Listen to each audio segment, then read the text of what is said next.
Another visual difference that is noticeable between the two cubes is when you get a Rubik's brand cube, you have this little Rubik's logo sticker. And for me personally, I don't like logo stickers, especially on even number cubes, because if I do have a logo, I like it to be in the center.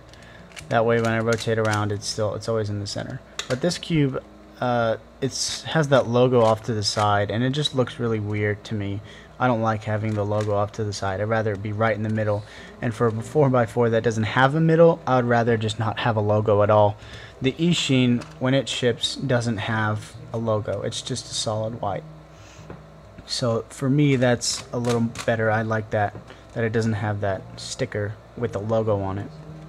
So closing up about the stickers, in general, the Rubik's brand stickers are a little bit darker and a little more bright and vibrant.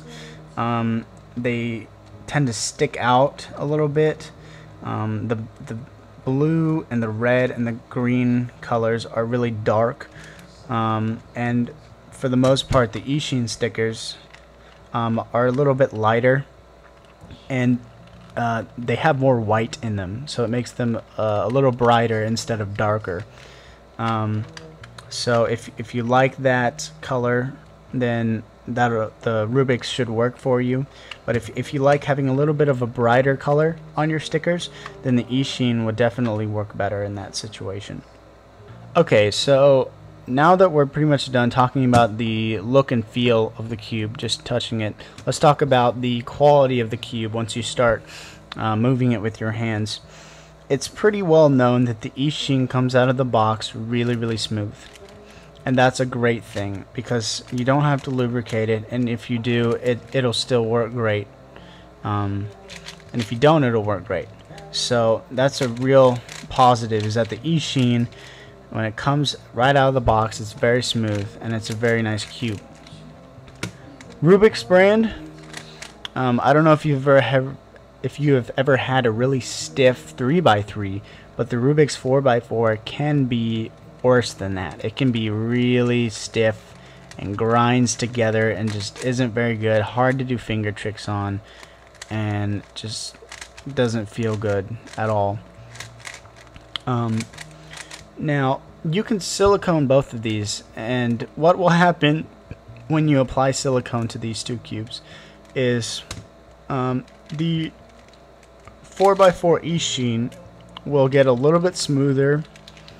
After a while, just like all cubes, the silicone will kind of make it grind together a little bit more, but it'll still move smooth. So whether you lubricate the Eastsheen or not, it'll always be a smooth cube for you. If you silicone the Rubik's brand 4x4, it will improve the turning, but what'll happen is it'll start to lock up a lot more. That's partially because of the fact that when you spray the silicone, it makes the puzzle a little bit loose, and it loses some of the structural integrity of the puzzle, so it tends to lock up a lot more. And the more you use your 4x4, the more it'll lock up, especially after lubricating it. For whatever reason this happens, it baffles me. What happened is, this is a new 4x4. I had an old 4x4, but I gave it to a friend. What happened is I sprayed it with silicone, and it was really smooth. It was smoother than my Eastsheen for a little while. The Eastsheen's always been real smooth, but for a time the Rubik's 4x4 is really smooth, and it worked great. But what happened is that it kept getting smoother and smoother and smoother and smoother and smoother, and then eventually it just started to suck. The pieces were so loose, they were like jiggling around, like they weren't structurally strong at all, and because of that, the pieces would lock up constantly. I mean, for me to do a simple algorithm like this, the R prime or R prime U prime move, I mean, that was just impossible for me to do because it would lock up so much. And the more I used the Rubik's Cube, the more it locked up, because what was happening is the silicone actually started to erode the puzzle a little bit, and the plastic from the puzzle started to scrape off. And every time it lost a little bit of plastic, the puzzle would become looser and the faces would start to lock up because they wouldn't be structurally strong. Now, that's dealing with the outside slices of the cube. The inside slices on a Rubik's 4x4 work really well. They're really smooth, and no matter what, they will always feel really strong.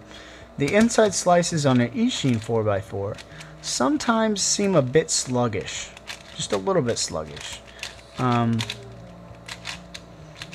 So it's good to note that the Rubik's does have nice slices, but the Eastsheen definitely doesn't have bad slices. It's just sometimes on particular cubes, because I have another Eastsheen, but this one in particular, for example, it doesn't have a smooth slice, especially after applying the silicone.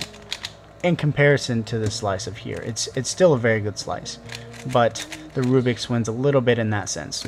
Now again, this is a newer Rubik's Cube. My old Rubik's Cube, it would just lock up all the time, and I've already said all that.